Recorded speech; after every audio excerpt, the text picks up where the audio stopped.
Bismillah. Comment le diable a pris un renflet. Quand dans les larges plaines, la fenaison commença, on eut vraiment besoin de tous les bras. Du plus riche au plus pauvre, on se mit à faucher l'herbe. Ensuite, le paysan restait seul pendant de longues journées, avant de pouvoir engranger tout le foin sec. Mais ce n'était pas une tâche bien pénible. C'est pourquoi même ce maudit paresseux de Brensis se mit à l'œuvre. Lui qui ne savait rien faire hormis ronfler comme une scie. Ce ronflement plaisait précisément énormément à un certain diable. C'était encore un jeune diable. On venait juste de l'envoyer de l'enfer dans le monde, afin de se mettre un peu de plomb dans sa tête. Lui qui n'en avait pas du tout. Que ne fut pas l'étonnement de ce jeune diable lorsqu'il sortit de son trou d'enfer d'entendre le ronflement de Brensis. Il voulut aussitôt savoir qui produisait ce bruit merveilleux.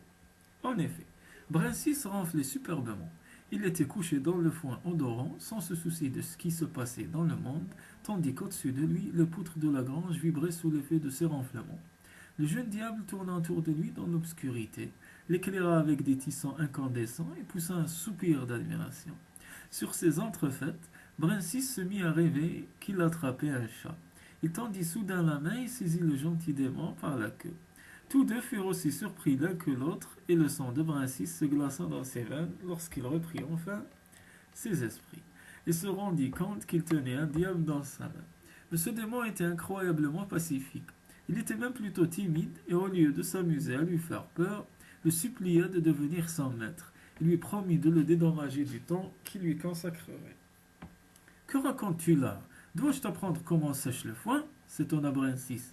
Le diable secoua la tête. Je désire bien peu de choses. J'aimerais apprendre à ronfler aussi bien que toi. Même Belzébuth ne sait pas le faire. Aussi en enfer n'en serais-je que plus estimé. Tu me parais être un drôle de lascar, pensa Brensis. Mais il dit pourtant à voix haute. D'accord, j'essaierai de t'apprendre à ronfler, car je n'ai pas beaucoup d'élèves en ce moment, mais cela te coûtera une bonne plainte du ducat. Et il désigna son vieux couvre-chef rapiécé. Je veux bien te payer, mais je ne puis ramener un sac plein de ducats en une seule fois de l'enfer, dit le diable avec tristesse. Tu comprends, on ne donne pas tant d'argent au diablotin, mais dans un mois, je pourrais avoir réuni la somme. Afin que tu me crois, je te propose de sécher ton foin pendant tout un mois. Brensis fit semblant de réfléchir à la proposition. C'est pourquoi il prit son temps avant de répondre. Cela me désole qu'un diable soit obligé de marchander, mais que faire d'autre en ce qui te concerne? Apporte-moi demain matin un premier acompte, et puis ton travail me servira de gage. Pour l'instant, laisse-moi dormir. Là-dessus, il se retourna sur l'autre flanc et recommença à ronfler de tout son cœur. Le diable aurait bien aimé l'écouter ainsi jusqu'au matin, mais bon gré mal gré, il devait s'en retourner aux enfers pour y quérir la somme due avant que le maître ne changeât d'avis. Il se dépêcha donc de revenir à l'aurore, et tandis que Brensis dormait encore profondément, il fit tinter les pièces d'or à son oreille. Qu'est-ce qu'il y a encore, par tous les diables? Fit le dormeur en ouvrant un œil. Je t'ai apporté 10 ducats, susurra le diablotin. Tu vois comment un dément tient parole? Quand commences-tu ton enseignement?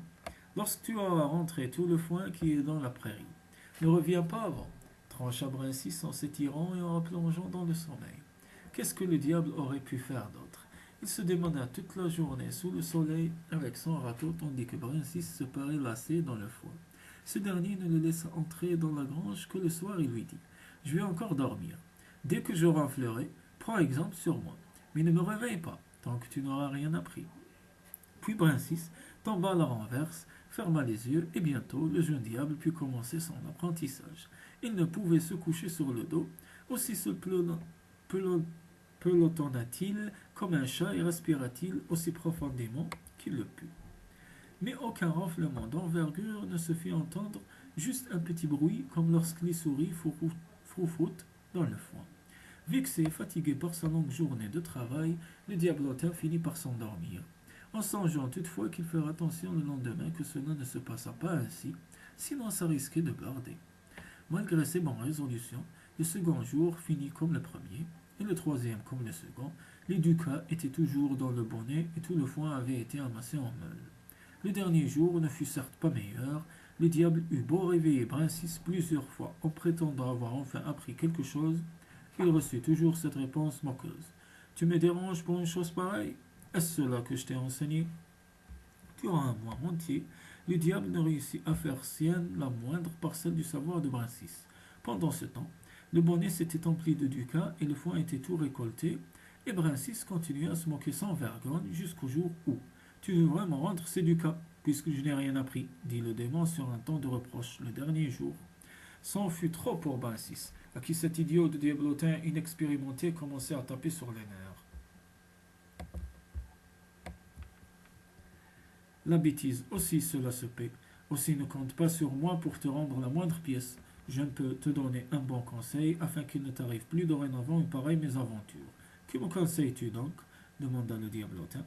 Aucun diable n'a jamais réussi à renfler, car aucun n'a jamais pu, à cause de sa queue, s'endormir sur le dos, à moins que tu ne coupes la tienne et puisses ainsi t'allonger comme tout le monde. Quelle fut la décision finale du diable? Je n'en sais rien.